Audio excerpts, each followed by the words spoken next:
حضرت خواجہ حسن بصری رضی اللہ تعالیٰ عنہ یہ حضرت علی کے شاگرد ہیں،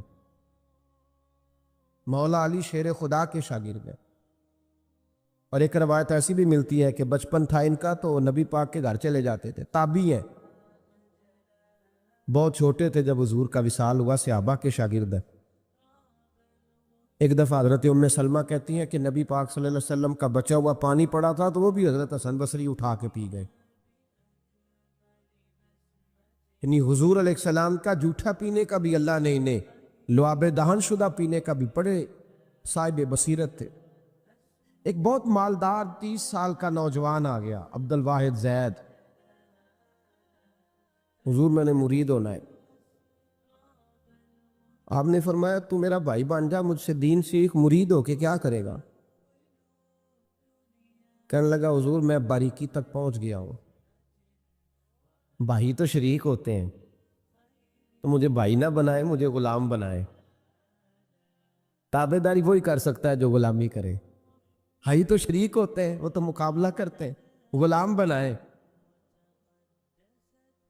حضرت حسن بصری، حضرت عبد الواحد بن زید رحمۃ اللہ علیہ فرماتے ہیں میں کروڑ پتی تھا، ہیرے جواہرات کا ٹھکانہ ہی نہیں تھا۔ تو حضرت حسن بصری رحمۃ اللہ علیہ فرمانے لگے تیرا میرا سٹیٹس ایک نہیں، تو میرا غلام کیسے بنے گا؟ تیرے گھر میں تو خود 20 غلام ہیں، تیرا میرا سٹیٹس نہیں، میں غریب آدمی ہوں، ایک وقت کھا لیتا ہوں، 2 وقت بھوک کاٹ لیتا ہوں، تو شہزادہ ہے، سٹیٹس نہیں بنے گا۔ عبد الواحد بن زید گھر گئے، اپنے غلاموں کو کھڑے کھڑے آزاد کر دیا، رشتہ داروں کی لسٹ بنائی، سب کو دعوت کھلائی۔ ہمارے چینل کو لائک کریں، سبسکرائب کریں اور مزید ہمیں کمنٹ سیکشن میں بتائیں کہ آپ کس طرح کی ویڈیوز دیکھنا پسند کرتے ہیں۔ جزاک اللہ۔ جو گھر کے اندر مال دولت تھا ان میں بانٹ دیا، باقی پڑوسیوں کو دے دیا۔ جو کپڑے پہنے ہوئے تھے وہ بھی اتار کے صدقہ کیے۔ ٹاٹ کا لباس پہن کے حضرت حسن بصری کے سامنے آ کے کھڑے ہوئے۔ خواجہ حسن بصری نظر اٹھائی، کہا اچھا یہ حال کیسے ہو گیا؟ کہا حضور ہر شے بیچ آیا ہوں۔ کہا کیوں؟ فرمانے لگے آپ نے کہا تھا تیرا میرا سٹیٹس نہیں، اب تو ایک ہو گیا ہے نا، اب تو سٹیٹس ایک ہو گیا نا، اب غلامی ملے گی؟ آپ نے فرمایا 3 شرطوں پہ قائم رہنا، 3 شرطوں پہ۔ ایک، اللہ والوں پہ زندگی میں اعتراض نہ کرنا، کبھی اللہ تعالیٰ کے بندوں پر اعتراض، کوئی چیز نظر آئے بھی تو شکوہ نہ کرنا، سمجھ لینا کہ میری نگاہ کی غلطی ہے۔ اور دوسرا، روز اپنے اوپر محنت کرنا، محبت کم نہیں ہونی چاہیے، بڑھنی چاہیے۔ اور تیسرا فرمایا مجھے کہنے کی ضرورت نہ پڑے، کہنے کی ضرورت، تجھے اشارہ سمجھ جانا چاہیے۔ عبد الواحد بن زید کہنے لگے حضور ملے گا کیا؟ آپ فرمانے لگے یہ تیرا مطالبہ بھی غلط ہے، وہ تو بعد کی بات ہے، ملتا کیا ہے؟ غلامی میں آ گئے۔